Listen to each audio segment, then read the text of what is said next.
Assalamualaikum warahmatullahi wabarakatuh.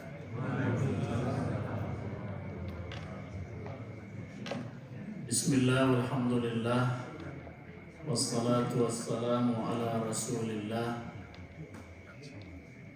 Muhammad ibni Abdullah wa ala alihi wa sahbihi ila yaumil qiyamah. Amma ba'du, faya ayyuhal muslimun wal muslimat, ittaqullaha haqqa tuqatih wa la tamutunna illa wa antum muslimun. Bapak Ibu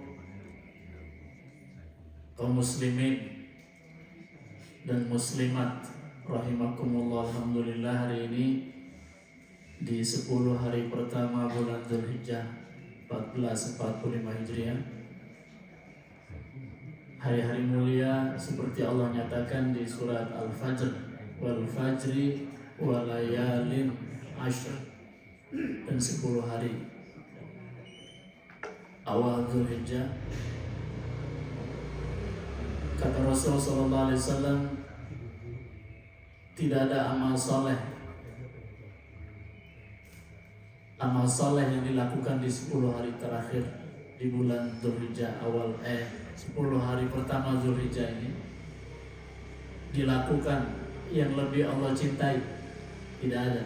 Allah sangat mencintai amal soleh yang dikerjakan di awal bulan Dzulhijjah 10 hari. Allah menyebutnya walayalin ashr. Disebut malam maksudnya hari. Semua, karena Rasul menggunakan istilah umum, amah. Jadi amal ibadah apa saja. Tapi jangan nambah-nambah tentu. Kalau zuhur ya sudah, jangan jadi 6. Yang sudah qat'iyan dogmatis sudah nggak boleh ditambah. Yang boleh dilakukan adalah sholat sunnah. Silahkan sholat sunnah yang tidak diikat dengan dimensi waktu, kecuali 3 waktu yang tidak boleh: saat matahari terbenam, saat matahari terbit, saat matahari tengah-tengah. Tapi sholat sunat mutlak bisa dikerjakan anytime, bisa diperbanyak. Kemudian sedekah, boleh juga berpuasa. Kalau berpuasa dibatasi oleh Rasul, tidak bolehnya di tanggal 10.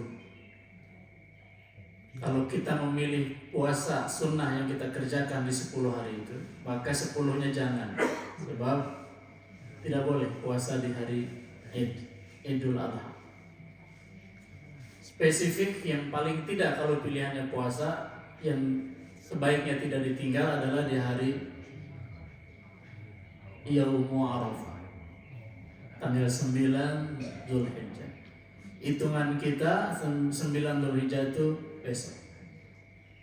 Kalau hitungan Arab Saudi, karena posisi bulannya berbeda, hari ini adalah Yaumul Arafah. Kita besok Yaumul Arafah. Jadi kata Nabi SAW ketika ditanya tentang fadilah saum Yaumul Arafah, Rasul mengatakan yukaffir, Allah mengampuni dosa-dosa kita as-sanatal madiyah, 1 tahun yang lalu,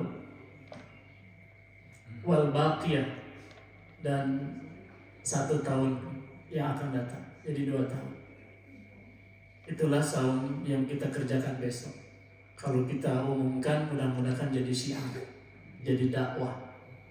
Sudah jadi dakwah, berpahala, jadi berkah, dan kita semua jadi ibadah. Mudah-mudahan di lingkungan kita ini juga akan oleh Allah diturunkan berkah dan rahmatnya. Amin ya Allah ya Rabbal Alamin. Itulah posisi kita hari ini. Idul Adha hitungannya selain Muhammadiyah hari sama ya Pak? Sama. Jadi kita akan beridul Adha hari Senin, insya Allah. Saya kira semua masjid sudah merencanakan untuk melaksanakan surat Al-Kautsar. A'udzubillahi minasyaitonirrajim. Bismillahirrahmanirrahim. Inna a'tainaka al-kautsar fasalli li rabbika wanhar inna syani'aka huwal abtar. Maka salatlah, kata Allah di awalnya, kami berikan nikmat yang begitu banyak tidak terhingga, sehingga lisanmu gak bisa lagi menyebut, ingatanmu sudah tidak cukup lagi untuk mengingat, angka-angkamu tidak cukup lagi untuk menyebutkan angkanya. Wa in ta'uddu ni'matallahi la tuhsuha. Sudah kami berikan di dunia ini, dan nanti di akhirat disiapkannya telaga Kautsar untuk disiapkan buat kita ini yang rajin ngaji. Alhamdulillah. Nanti sebelum pindah ke alam barzakh sakitnya dikit aja. Pada saat meninggal itu aja sakit, Pak. Gak apa-apa kan? Gak apa-apa, ada semuanya dihukum meninggal dunia ini. Cuman kan bedanya ada yang soal waktu saja karena rahasia Allah ya Pak ya. Ini kelihatannya ada yang 2 bulan lagi. Sekarang itu memang kelihatan itu benar. Terserah Allah saja kapan, yang jelas kita ingin husnul. Karena pengen husnul khotimah, maka kayak gini kita lakukan hari ini. Kita bangun pada saat masih ngantuk ya Pak ya. Tapi seusia-usia kita mah kelihatannya geus nilek. Jam 3 terus Pak. Begitu bangun jam 2:30 teh udah gak bisa lagi tidur. Ibu-ibu jangan terlalu cepat ya, bangun 2:30 itu jangan buru-buru agak jeli dari tempat tidur, ulah pelan-pelan. Saya suruh ibu bapak yang sudah sepuh kayak saya gini harus pelan-pelan, jangan itu nanti urat kejepit. Pelan bangunnya, lempengin dulu, lurus ke sisi gitu. Tapi jangan lihat TikTok. Mau bangun buka mata langsung nyari HP, betul Pak ya? Ada yang nyari HP lihat TikTok, buka WA, ada yang lihat saldo. Banknya aja belum buka, saldonya mau dilihat. Macam-macam orang. Kita enggak, bangun selesai baca doa, alhamdulillahilladzi ahyana ba'dama amatana wa ilaihi nusyur. Bangun pelan, tanggal-tanggalkan dulu, baru ke toilet pelan-pelan ya Pak ya. Berpegangan jangan lupa. Jangan dikunci pintu toiletnya ya Pak ya. Jangan dikunci, nggak usah bawa KTP. Bawa KTP mah kalau mau jalan-jalan, harus bawa KTP itu mah. Seusia kita, benar Pak ya. Harus bawa uang ala kadar. Jangan semua uang dibawa. Ala kadar saja, bawa KTP yang penting. Itu kalau ke jalan-jalan, kalau kamar mandi nggak usah. Cuman jangan dikunci aja pintunya, itu aja yang penting. Kemarin kejadian juga itu, ada yang di kamar mandi nggak bisa keluar lagi. Dikunci susah jadinya Pak, harus didobrak. Mendingan jangan dikunci. Kalau bapak nggak keluar kan ibu bisa gampang buka, begitu Pak ya. Sebab kalau sudah sepuh bisa tiba-tiba pingsan Pak, bisa tiba-tiba kurang oksigen, betul Pak ya.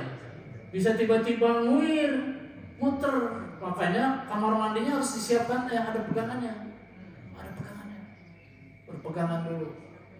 Jangan gas kelawat. Hayang siga bulan ulah. Kalau aja tenang. Nah, nanti setelah itu wudhu, selesai keluar, bersih-bersih wudhu, terus pakai baju terbaik, sholat malam. Alhamdulillah. Bismillah kata ikhmal deh. Sholat itu akhlak kita kepada Allah Subhanahu wa Ta'ala. Akhlak yang kita kerjakan kepada Allah Subhanahu wa Ta'ala itu bakal memantapkan iman kita. Ketika ditanya Rasul itu, gimana caranya memantapkan iman? Saat Nabi menyatakan iman itu ampernya turun dan naik. Kadangkala naik, kadangkala turun. Kadangkala tengah-tengah gitu. Ah, ya kan?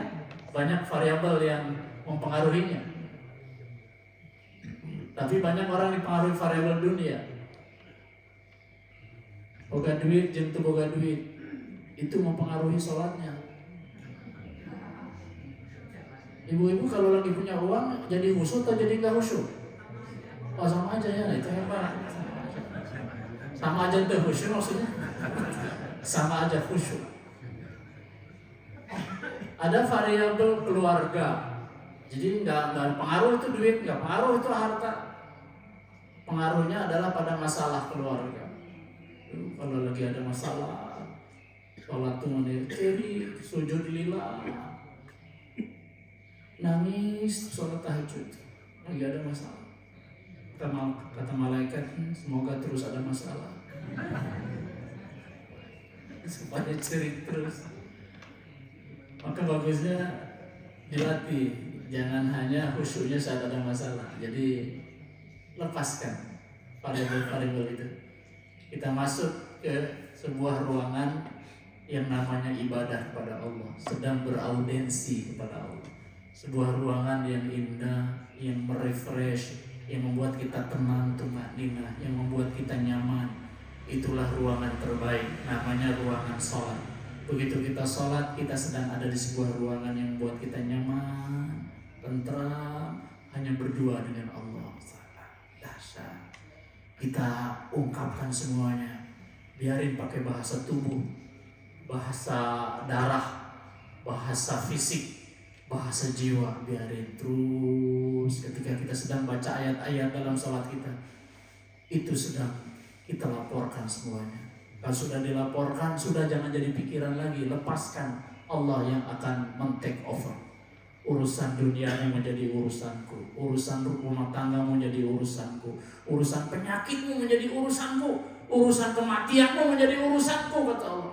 Jangan dipikirkan lagi, atau saya jalan lempeng bae, penting mah jalan lempeng ka masjid, tong pongkal pengkol kemana, paling meser bala-bala we tenan masuk lagi masjid, lempeng mustaqim. Nah disitulah tidak bisa dipisahkan antara. Jadi ada diagram Venn, Pak ya. Diagram Venn itu kalau bulatan-bulatan tidak bisa dipisahkan, tidak bulatan berpisah. Bulatan iman, bulatan Islam, bulatan ihsan nggak bisa dipisahkan dia. Dia beririsan. Diagram Venn. Venn diagram. Beririsan. Bahkan hampir sama. Cuman lebih dulu jadi fondasi adalah iman. Maka nggak bisa dipisahkan antara akhlak dengan iman. Meskipun tadi dibagi 3, iman, Islam, ihsan, tauhid, fikih, akhlak, seperti berpisah-pisah. Tapi enggak, pada kenyataan kehidupan keseharian kita dia begini, jadi diagram Venn, beririsan. Di semua akhlak kita, di situ ada dimensi iman sebagai dasarnya. Pada saat kita mengungkapkan keimanan kita, itulah akhlak kita, baik kepada Allah maupun kepada manusia. Betul, Pak? Dalam sholat kita nggak bisa dipisahkan dari iman sholat kita, Pak. Saya yakin nggak usah tetangga kita bangunkan. Bahkan orang di rumah pun nggak usah tahu kita tahajud tadi malam tuh khusyuk apa enggak. Itu jadi urusan kita sama Allah saja. Betul, urusan kita. Kita jalan tidak dikonduksi oleh siapapun, tapi oleh iman kita. Benar ya? Oleh iman kita. Nah gitu, jadi sholat kita tadi penuh keimanan itu. Tadi saya dengar ada yang nangis di belakang. Saya nggak tahu saya nangisnya karena apa itu. Mungkin karena keinjek teman sebelah, mungkin karena ingat sesuatu. Apakah menangis karena sedang menghadap Allah, lalu banyak dosa, Allah sedang menguapkan dosa-dosa kita gitu. Atau karena imamnya tengenangan bacaan anak, misalnya. Kan ada ya Pak ya? Tapi tidak. Jadi iman, Islam, ihsan. Nah, syahid pembicaraan kita ada pada tekanannya pada ihsannya, pada akhlak.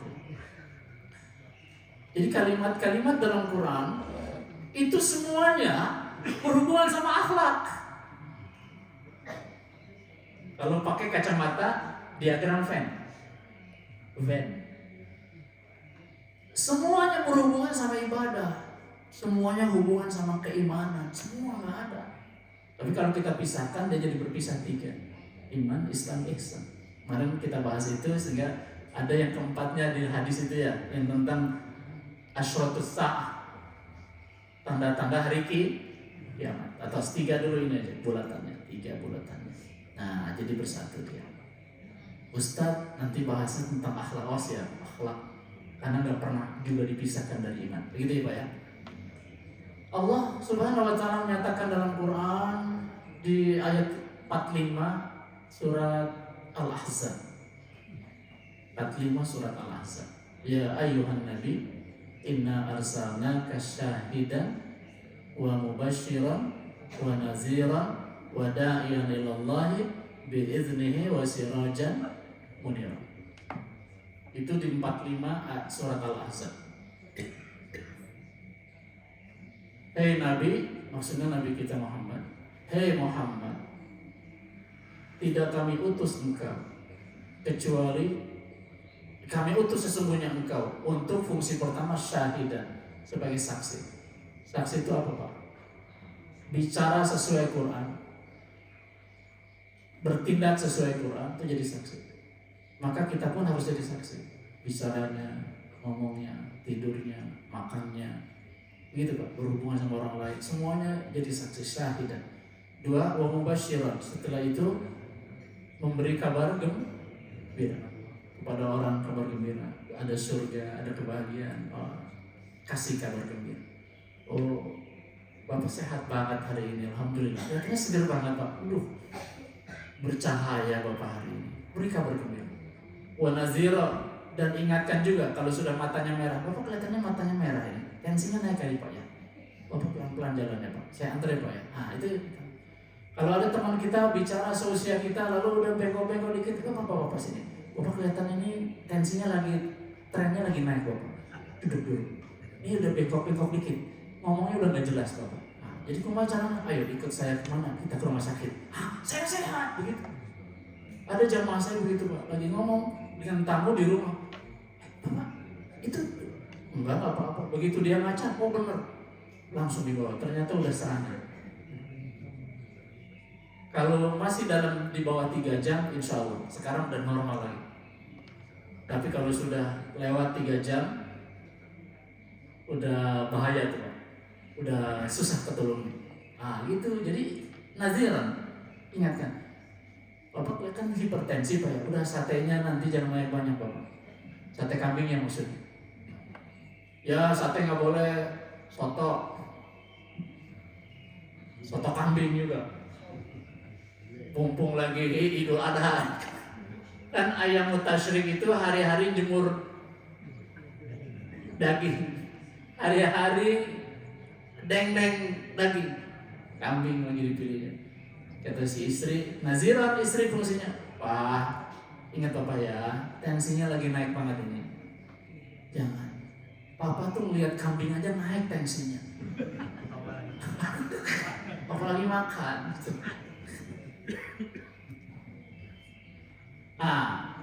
Jadi nazir. Wada'iyan ilallah, ajak dia. Papa kenapa malas-malas nih? Ayo isya Pak. Ada lulus Papa. Ayolah. Sama mama pelan-pelannya dari rumahnya.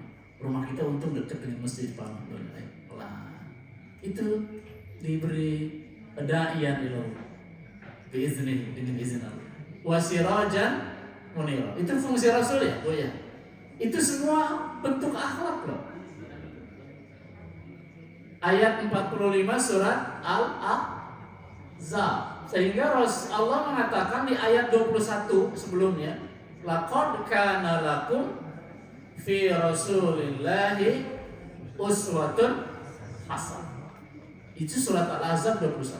Laqad kana lakum fi rasulillahi uswatun hasanah liman kana yarjullaha wal yawmal akhir wa zakarallaha katsiran. Begitu kata Allah. Contoh teladanmu ada pada pribadi Muhammad sallallahu alaihi wasallam. Nabi itu pribadinya kalau dalam Quran disebut wa innaka la'ala khuluqin azim. Khuluqin azim itu terjemahan penjelasan dari di 107 surat Al-Anbiya, wa ma arsalnaka illa rahmatan lil alamin. Tidak kami utus engkau Muhammad kecuali menjadi rahmatan. Apa rahmatan itu? Kanyaah Allah. Jadi beliau itu menyambungkan kanyaah Allah kepada umat, kepada kita semua. Kita harus menyambungkan kalimat itu. Bapak terus yang cai, saya paling atas. bebas aja sambil, maksudnya pengajian kita gaya bebas, yang udah dapat minum minum saja. Jadi jangan nunggu ustaz dikasih air, ini bakal lama.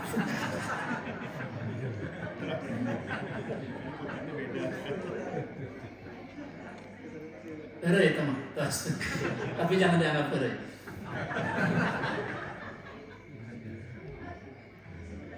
Wa ma arsalnaka illa rahmatan lil alamin. Jadi Nabi itu Pak, sosoknya itu sebagai kasih sayang Allah, rahmatan lil alamin. Perilakunya tuh. Tapi Rasul kan ada sifatnya yang wajib, sifatnya yang mustahil, ada sifatnya yang jaiz. Sifatnya yang wajib itu kan siddiq, amanah, tabligh, fatarah, itu akhlak. Siddiq itu jujur. Amanah itu dapat dipercaya. Integritas. Jadi ucapannya sesuai perilakunya. Itu siddiq. Kalau amanah, perilakunya sesuai dengan ucapannya. Itu bahasa manajemennya integrity. Nah, tabligh, beliau menyampaikan dengan santun, dengan baik, semua disampaikan tanpa kecuali. Kalau memang pedas, pedas disampaikan. Kalau memang manis, manis disampaikan. Itulah tabligh.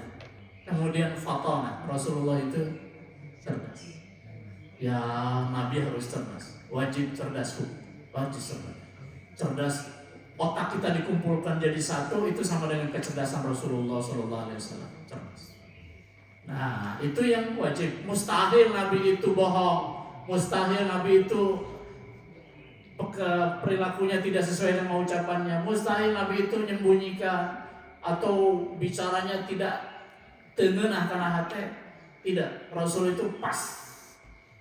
Mustahil Rasul itu bodoh. Dan Rasul manusia biasa yang juga ngantuk. Ngantuk gak Pak? Ngantuk Nabi itu. Sakit Nabi itu.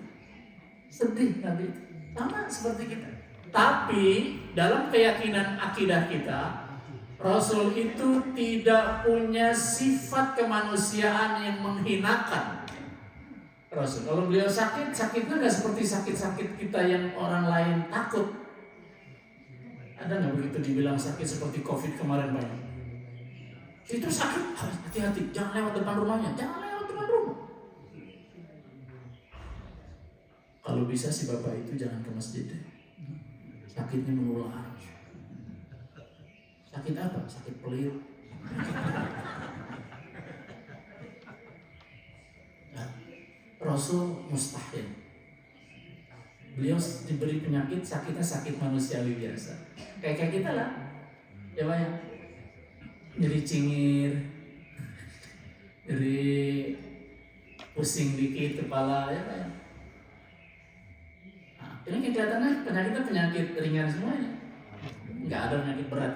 Ini paling pusing, cukup pemaparannya, asam urat tinggi, ya. Kolesterol ada 215, masih lah normal alhamdulillah. Asam urat 7,2, lebih 2 nggak apa-apa. Ibu-ibu asam uratnya kelihatan rata-rata ini 4,7 gitu. Gulanya berapa? Gula kita, gula puasa 95, alhamdulillah.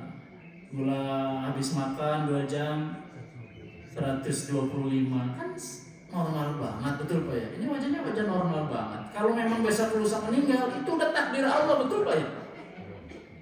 Kelihatannya nggak ikhlas dibilang meninggal bulan depan.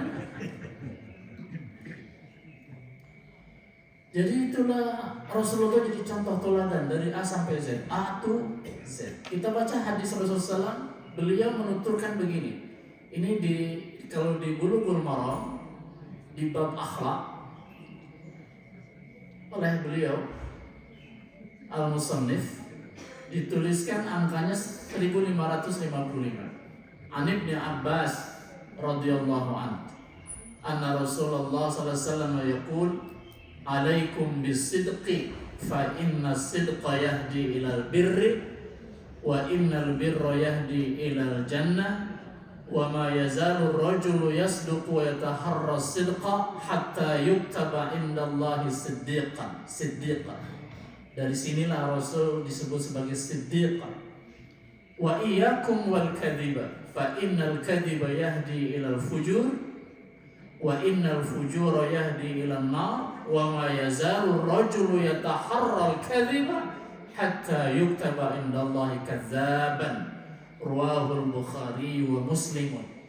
Ruwahul Bukhari wa Muslim. Diriwayatkan oleh Imam Bukhari dan Imam Muslim dari Ibnu Abbas radhiyallahu anhu. Namanya Abdullah bin Abbas, sepupu Rasulullah. Apa kata Nabi? Alaikum bisidqi. Kalian harus wajib. Kalau pakai ala itu wajib. Wajib hukum. Maka kutiba alaikum as-siyam. Alaikum. Kata Nabi tiba-tiba datang juga akhirnya. Alaikum bisidqi. Bapak ada kotaknya nggak? Belum. Itu bedanya yang depan sama yang belakang. Makasih Pak. Jazakallah khair. Alaikum bisidqi. Kalian harus jujur. Sidq itu jujur.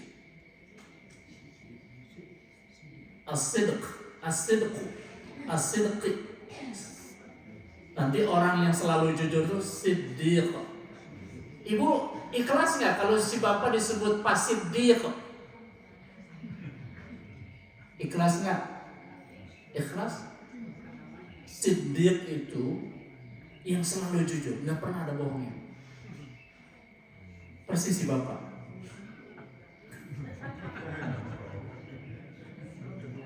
Itu kalau akhir bulan. jujur tuh kan gitu. Sedih. Kelihatannya nggak ikhlas ibu-ibu. Pak, ada bohongnya Pak. Manusia biasa kayak kita pasti ada bohongnya ya Pak ya, pasti. Tapi jujurnya lebih banyak daripada bohongnya. Ini yang kelihatannya wajah jujur semua. Alhamdulillah. Yang nggak jujur ada di luar. Alaikum bisidqi. Kalian harus jujur. Ini kata Nabi SAW kepada kita. Dan ternyata Pak, hadis ini kelihatannya Pak ya, dibaca sama orang Barat. Orang Islam pernah dengar juga ceramah ini atau baca hadis ini. Cuma dibaca doang. Dagangnya nggak jujur, benar ya? Begitu masuk ke supermarket, lebih jujur di supermarket. Padahal ilmunya dari sana, feodal. Dari apa? Dari Barat. Jujur, mereka itu jujur. Kalau ditanya kenapa mereka jujur? Karena jujur tidak ada matinya. Kalau orang jujur kepada zabun itu customer, dagang jujur kepada customer nggak akan pindah Pak. Dia akan mempertahankan intimasi. Nah, intimasi apa? Customer intimasi, kedekatan. Apalagi kalau pakai senyum-senyum aladang-aladangnya. Kalau ngasih apa yang dibeli itu juga dihanetan timbangannya, tidak dikurangi. Ya, tambahkan sekadar. Zaman dulu itu kalau dagang tuh udah tuh Bu ya, 1 kilo ya, tambahin. Dihanetan. Sarawuk. Alhamdulillah. Sudah senyum, dihanetan. Ditimbang di rumah enggak kurang timbangannya. Ibu kalau pengen sakit hati pakai ditawarkan pengen sakit hati. Kalau beli sesuatu kilo-kiloan di warung, coba timbang lagi di rumah. 80% sering kurang. Makanya anjuran saya kalau ada zakat fitrah di bulan Ramadan, Pak ya. Kalau Bapak belinya karungan beras untuk zakat, itu jangan bilangnya kiloan, karung. Tapi kan bayar kepada panitia mah bukan karungan, benar nggak? Kilo. Bu, saya beli yang 10 kilo ya. Yang nih Ini 10 kilo, oh alam saya nggak tahu. Pokoknya sekarung Pak, saya jual sekarung segini harganya, gitu ya Pak. Sebab kalau ditimbang itu bisa kurang dari 5 kilo atau 10 kilo, betul Pak? Kalau kita mengatakan ini 5 kilo, ini 10 kilo, lalu ditimbang kurang, bohong nggak Pak? Bohong. Begitu ada kata bohong, dusta, sudah ada dosa di situ. Barang yang dibelinya tidak berkah, yang dijualnya nggak berkah, duit penghasilannya nggak berkah, karena ada dusta. Pada dasarnya dusta itu berdosa, benar. Tapi boleh nggak ada orang berdusta? Rasul membolehkan pernah berdusta kalau memang kalau jujur itu nanti orang bakal terbunuh. Itu Pak Edi masuk ke sini nggak?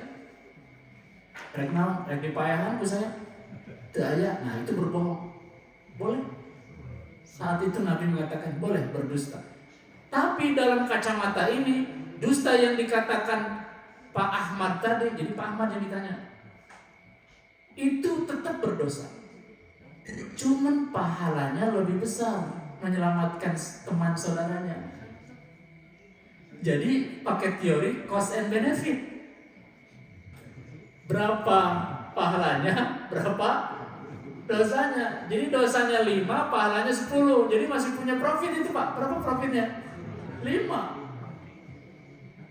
Tapi tetap inti dustanya tetap dosa.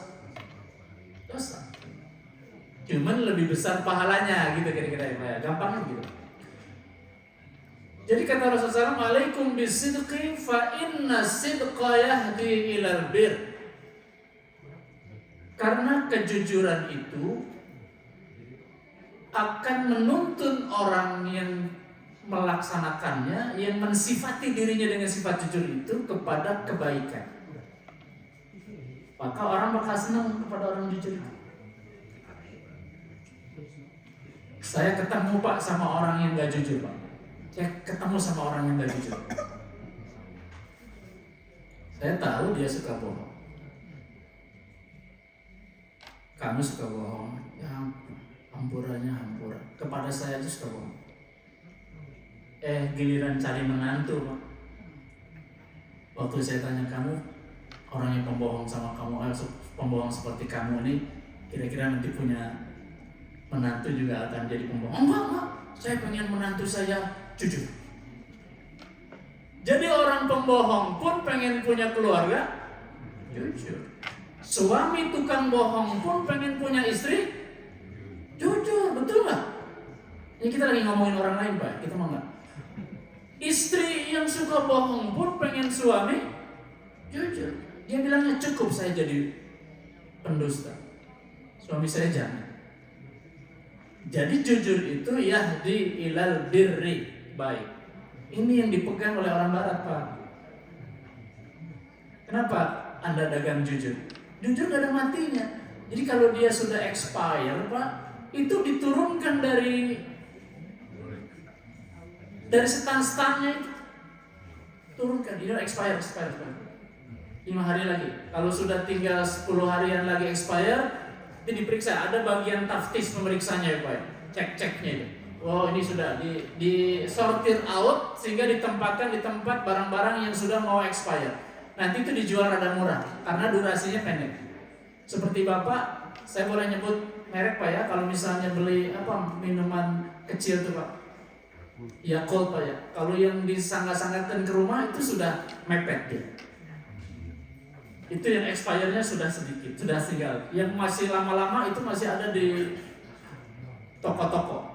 Tapi nanti sudah expired, bentar lagi dia akan didorong sama ibu-ibu, lalu dijual ke rumah-rumah.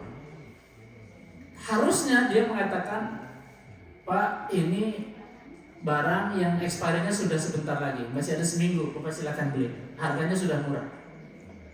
Kalau sudah lepas waktunya, harus jujur, dia harus di sortir out, sudah nggak boleh dijual. Kalau saya beli itu jangan expired. Tapi saya mau expired, jangan, nggak boleh. Saya mau hancur, saya mau buang. Jangan dibuang obatnya, ini sudah expired. Dia komit. Sama seperti sahabat saya nggak kuliah di luar, Pak. Sahabat saya kuliah di Amerika.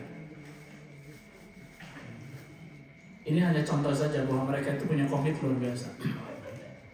Pada satu saat dia butuh buku, Pak. Begitu butuh buku, dia ke fotokopi agar buku itu difotokopi. Apa tukang fotokopi bilang? Nggak boleh. Ada hak. Copyright itu nggak boleh. Jangan difotokopi. Saya fotokopi satu buku nggak mau dia. Dipaksa duit nggak mau. Padahal kalau dia fotokopi juga orang lain nggak ada yang tahu ya, Pak ya. Tapi dia nggak mau. Ya kalau kamu mau maksa fotokopi sendiri. Marah. Kalau kita kan malah dijual fotokopinya, benar nggak, Pak? Padahal kita punya hadis ini, benar. Mengapa mereka begitu? Karena jujur itu memang ajaran manusia, begitu kata dia. Jujur untuk jujur kalau orang barat. Kalau kita jujur untuk ibadah kepada Allah Subhanahu wa taala karena taat kepada Allah, taat kepada Rasulnya. Kata Nabi, "Alaikum bisidqi fa inna sidqa yahdi ilal birri wa innal birra," dan nanti ujungnya kebaikan itu kalau dia iman kepada Allah, ingat kalau dia iman kepada Allah, yahdi ilal jannah, akan menghantarkan orang ke dalam surga. Bu, mana Bu rambutan yang asam sama yang manis? Ini yang manis, ini yang rada asam. Ini yang udah 3 hari nih Bu ya. Nih. Kalau Ibu mau ini harganya lebih murah, tapi ini udah 3 hari. Jujur kan? Jujur. Orang senang, Allah senang, malaikat senang, orang nanti besok datang lagi. Kalau Ibu itu ngomong, orang percaya. Terus senang. Berkahlah usahanya, berkahlah pendapatannya, terus hidupnya bahagia, maka nanti di akhirat disiapkan surga. Fa innal birra yahdi ilal jannah. Wa ma yazalur rajulu yasduqu. Kalau dia terus istiqomah, nah ini susahnya lagi. Orang jujur nggak boleh sekali jujur besok bohong. Dia harus istiqomah. Susah nggak beristiqomah, Pak? Innal ladzina qalu rabbuna Allah tsumma istaqamu fala khaufun 'alaihim wa la hum yahzanun. Orang yang berkata dalam dirinya Rabbuna Allah, Tuhan kami Allah, iman kami kepada Allah, Rabbuna Allah. Laksanakan ajaran agama. Tsumma istaqamu, kemudian dia istiqamah. Itu halangannya luar biasa orang mau istiqamah. Ada aja, Pak, ada aja. Setan di situ berkepentingan. Innahu lakum aduwwun mubin. Setan itu musuh nyata bagi kita. Setan itu musuh. Jangan sembah setan, jangan berteman sama setan. Setan itu musuhmu. Berseberangan saja dengan setan. Innahu lakum aduwwun mubin. Dia akan membisiki kita. Ya udahlah, jangan terus-terusan sholat di masjid, sekali-kali di imam. Kadang-kadang bentuknya itu siga istri, jadi udah papa di masjid baik, di imam, nggak imaman mama. Ayah gitu gak? Ada ya? Kata si bapak, papa nggak mau ketinggalan di masjid. Mama aja ikut ke masjid. Oh ya udah, ikut ke masjid. Ira, papa nggak imaman mama? Nanti malam tahajud kita bareng. Papa akan jadi imam. Benar, bangun jam 2:30. Udah selesai pakai jam semua. Langsung, mama mau surat panjang, surat pendek. Hebat. Tahajud suratnya harus panjang. Nanti ruku sujudnya harus lama. Siap, Ma? Siap. Pokoknya gimana imam mama, katanya gitu. Siap. Langsung surat Yasin dibaca. Allah dolin amin. Yasin. Si ibu teh langsung ngangkewe, kalau Yasin kia mengkewe baca Fatihah. Langsung Allahu Akbar ruku. Pondok-pondok amat itu apa Yasin? Gaya wungkul Yasin, baru 5 ayat Yasin wal Qur'anil Hakim, innaka laminal mursalin ala siratim mustaqim. Allahu Akbar. Tapi gak apa-apa, asal benar aja. Ya Bu ya bacaannya. Coba aja baca dulu aja. Ini akhlak kita kepada Allah. Lalu kita berakhlak kepada suami, pada istri. Minta jadi imam suami kita. Pak, ayolah. Jangan Pak Edi terus jadi imam. Papa lah jadi imam. Ya di masjid makan ada kualifikasinya. Gak bisa mama, Papa jadi imam di masjid. Bacaan Papa masih balelo. Kapan imam sholat tahajud jadi? Tahajud. Di rumah. Sholat tahajud bagus di rumah. Jadi imam kita, istri di sebelah. Pak, boleh nggak sekali-kali mama jadi imam? Coba. Harus papa. Meskipun mama qori'ah terbaik, tetap tidak boleh. Suami tetap jadi imam. Ar-rijalu qawwamuna 'alan nisa bima faddallahu ba'dakum 'ala ba'din wa bima anfaqu min amwalihim. Wa ma yazalur rajul, kalau seorang laki-laki itu, seseorang itu laki maupun perempuan, dia terus-terusan jujur. Boga duit, siang malam, panas dingin, gering, sehat, tetap dia jujur. Ya wa yataharras sidqa, sampai dia jadi tua, hatta yuktaba indallahi siddiqan. Terus-terusan dia jujur hatta yuk, sampai ditulis oleh Allah dia sebagai orang yang jujur, siddiq. Persis dia seperti Rasulullah Muhammad SAW. Bisa Pak jujur terus menerus? Ikhtiar lah ya, insya Allah ya. Jujur. Kalau ada jawaban kita kira-kira tengenah terdengar oleh suami, bagusnya apa Bu? Jangan dijawab. Kadang-kadang kita ikhlas dibilang torek ku istri Pak. Kalau mau dijawab, tengenah ke jawaban apa? Api-api tekadengnya Pak, lasnya. Kalau istri ada cerewet dan memang tidi itu di Jakarta na cerewet, pemajikan mau di mana?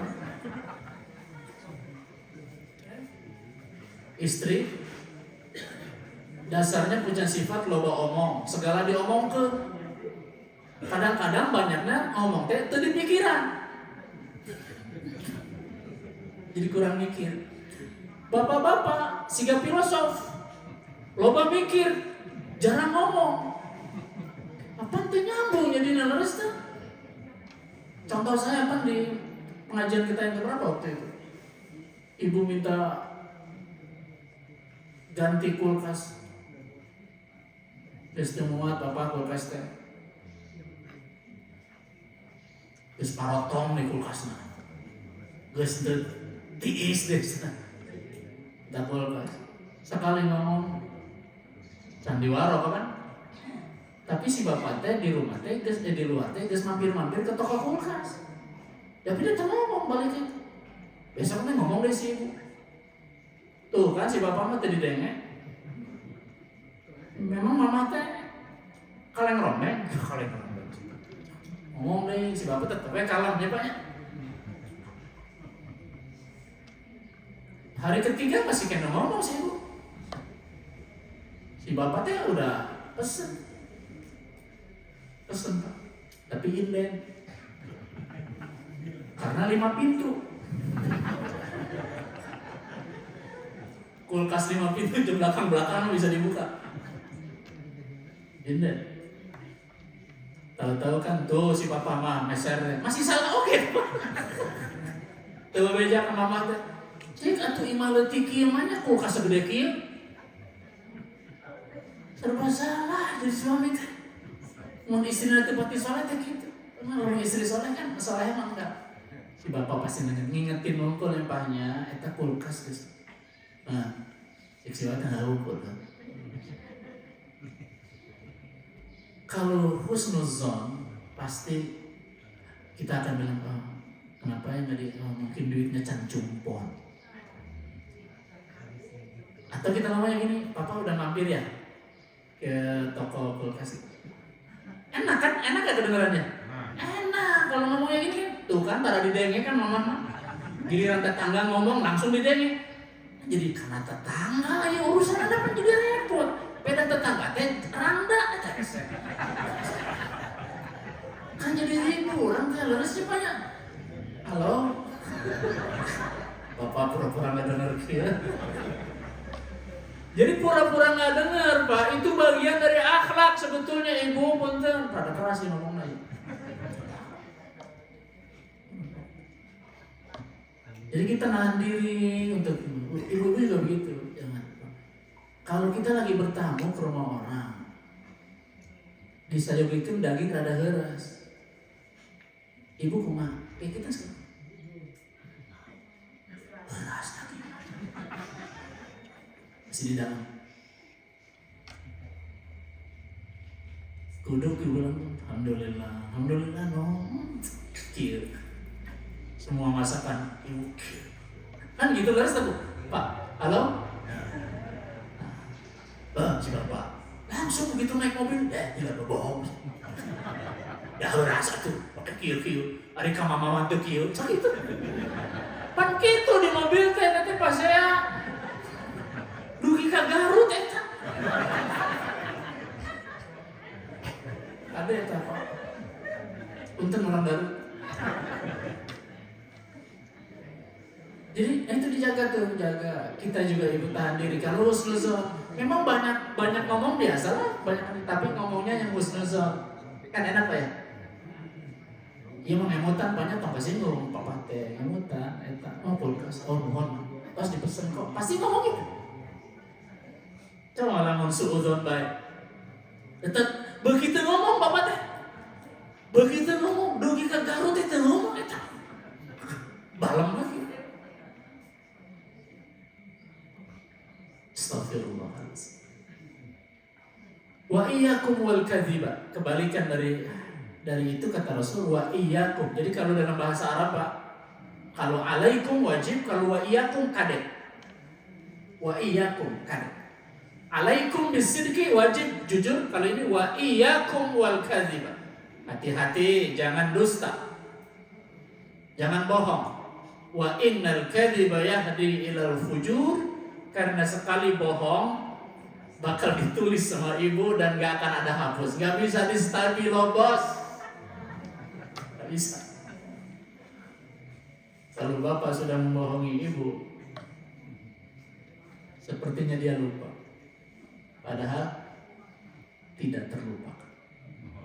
Nanti satu saat bakal keluar lagi itu. 50 tahun pernikahan keluar di akhirnya. Suka tegas pohon, tanggal-tanggal jamnya ingat.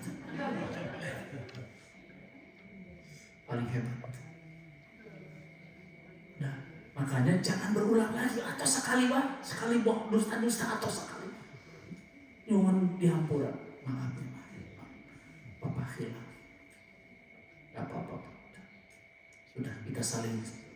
Itu teh kalau dianggap saling selesai masih ada tulisannya.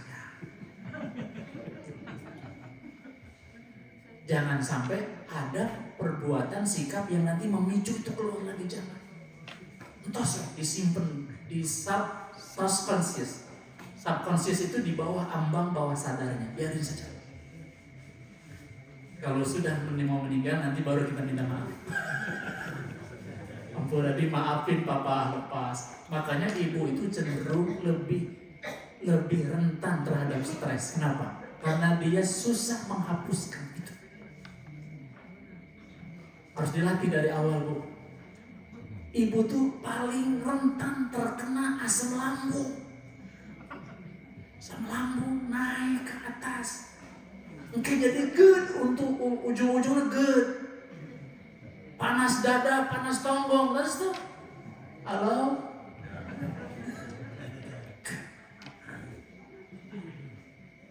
Tiba-tiba leles ya. Mama leles. Sigara kemauan sigara. Awasnya ada kawin deus. Ngomong gitu, jajabkan ke ICU kan? IGD, masuk IGD, suntik sama dokter. enzim.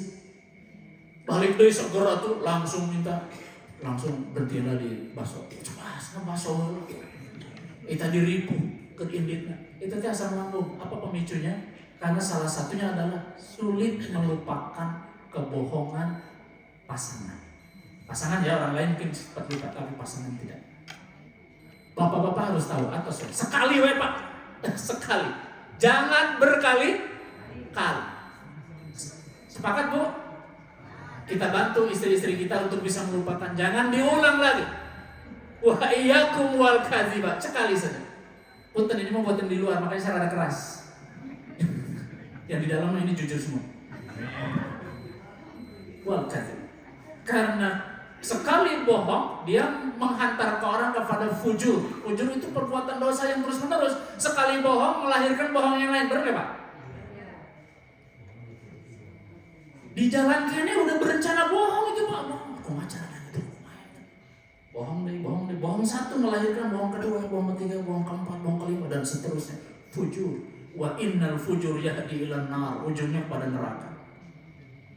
Wa ma yazalu rajul yataharral kadhiba hatta yuktaba indallahi kadzaban. Kalau dia tidak bisa lepas dari itu, terus-terusan dia bohong, jadi sebuah habitual, jadi kebiasaan. Ibu pantas bilang gini, udah gak kuat Mama, sampai hari ini saja. Tapi budak kita kan ada 15, kebaik, udah gak kuat. Ada gak perempuan yang bilang begitu Pak? Ada di sinetron. Di kenyataan mah teu aya. Sudah tidak kuat. Sudah bangun lagi. Gitu ya Pak. Jadi kalau terus-terusan bohong, dia bakal disebut nanti kadzaban, pendus. Hindari kadzaban. Yang harus kita tempelkan sifat ini adalah siddiqan. Inilah sifat pertama. Begitu ada seorang sahabat masuk Islam, Rasul bilangnya apa? Ya Rasulullah, ketika sahabat itu bilang, apa yang harus saya lakukan? Kelihatannya berat banget itu, banyak agama ini, banyak sekali anjuran, kewajiban segala macam. Rasul bilangnya apa? Kamu jujur saja. Jujur saja dulu. Jadi yang paling pertama diajarkan Nabi adalah jujur. Kalau jujur nanti ibadahnya baik, sifatnya baik, sikapnya baik, ibu ya. Dan hidupnya berkah insya Allah. Mari kita jadikan, kita niatkan, kita kumpulan orang-orang jujur. Dan nanti di akhirat kita masuk ke kelompok orang yang di situ ada mereknya, siddiqon. Itulah tempat orang-orang jujur selama di dunia. Dan dia langsung tuh hubungannya langsung ada jalan menuju surga biduni hisab, tanpa hisab, langsung ke surga. Dari ruangan yang namanya siddiqan. Kebalikannya begitu ada rumah namanya kadzaban. Ini siddiqan, langsung menuju surga. Rasul mengatakan begitu. Yahdi ilal jannah. Mudah-mudahan ini sifat sikap yang harus kita perjuangkan. Orang yang jujur di dalam kehidupannya dia sedang berjuang fi sabilillah. Semoga ada manfaatnya Bapak Ibu sekalian berbahagia. Shadaqa Rasulul Karim. Ini hadis riwayat Imam Bukhari Muslim, diriwayatkan dari Rasulullah melalui sahabat Ibnu Abbas radhiyallahu anhu. Ada yang ditanya Bapak Ibu? Gak ada ya? Kok cepat sekali habis itu? Alhamdulillah. Terima kasih Allahumma shalli wa sallim wa barik ala sayyidil mursalin wa ala alihi wa sahbihi ajma'in. Rabbana taqabbal minna innaka antas samiul alim wa tub alaina innaka antat tawwabur rahim. Allahumma arinal haqqa haqqan warzuqna ittiba'ah wa arinal batila batilan warzuqna ijtinabah. Rabbana atina min ladunka rahmatan wa hayyi lana min amrina rasyada. Rabbana atina fid dunya hasanah wa fil akhirati hasanah wa qina adzabannar wa adkhilna jannata ma'al abrar ya aziz ya ghafar. Walhamdulillahi rabbil alamin. Amin ya Allah ya mujibas sa'irin. Subhanakallahumma wa bihamdik asyhadu an la ilaha illa anta astaghfiruka wa atubu ilaik. Wal afu minkum. Wassalamualaikum warahmatullahi wabarakatuh.